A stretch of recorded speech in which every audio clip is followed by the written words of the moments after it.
So kung atin nga pong matatandaan ay noong nakalipas na taon lamang ay binalita natin ang naging gulo sa Mayweather Gym sa Amerika na siyang pagmamay-ari ni Floyd Mayweather Jr. Ito ay dahil nagprotesta at nagrally ang mga empleyado nito sa gym nang dahil sa hindi umano sila nasusweldohan ng tama ni Mayweather. At ngayon nga po natuluyan na itong nalugi, dala na din ang paghihirap ni Mayweather pagdating sa usaping pinansyal. Kaya naman sinalo na ito ng ating pambansang kamauman ni Pacquiao matapos niyang bilhin ang naluging Mayweather Gym. At ngayon ay Pacquiao Prime Boxing Gym na ang pangalan nito. Para po sa mga hindi nakakaalam ay sa Hollywood sa Los Angeles, California ang lokasyon ng gym na ito.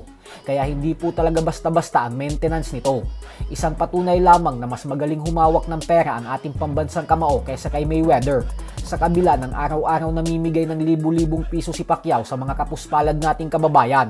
Habang si Mayweather naman ay nadali sa maling investments at sunod-sunod na pagkatalo sa sugal. Sinubukan naman kunin ng AP News ang pahayag ni Mayweather patungkol sa pagbili ni Pacquiao ng nalugi niyang gym. Pero sa kasamaang palad ay hindi po sumagot ang kampo ni Mayweather para magbigay ng detalye. Sa kabilang banda naman mga idol ay trending nga po ngayon sa social media ang nilabas na video ng Japanese former world champion Yukinori Oguni na pagsuot ng damit ni General Casimero habang naghahanda siya bago ang kanyang naging laban kontra sa ating pambato na si Marlon Tapales. Ayon kay Oguni ay kaibigan niya daw kasi si Casimero at sinusuot niya umano ang damit ni Casimero dahil sa nagbibigay umano ito ng extra motibasyon sa kanya kapag nakakaramdam na siya ng pagod. Nang sa ganun ay mas lalo pa siyang magsikap sa ensayo. Isang patunay lamang kung gaano niya nirerespeto ang angas ng Pinas. Kahit naman kasi nagtuos sila sa nakaraan ay naging maayos pa rin ang samahan nila pagkatapos ng laban. Bukod dyan ay nagbunga rin ang lahat ng pagsisikap ni Oguni sa ensayo dahil nagawa niyang talunin ang isang top-rated super bantamweight and former world champion na si Tapales.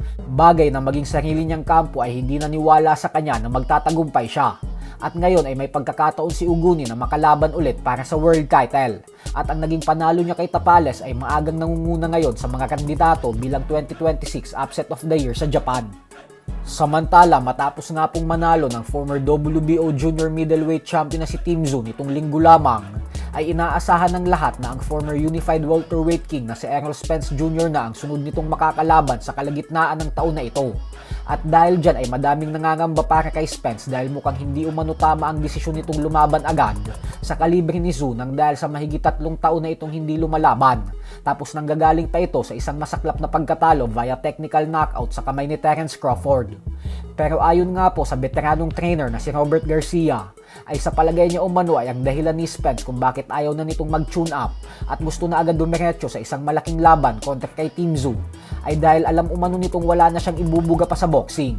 At kapag nag-tune up fight pa daw ito ay baka matalo pa sa mahinang fighter at mawala pa ang Tim Tszyu fight na siyang magbibigay sa kanya ng malaking bayad. So hanggang dito na lang po muna tayo mga idol.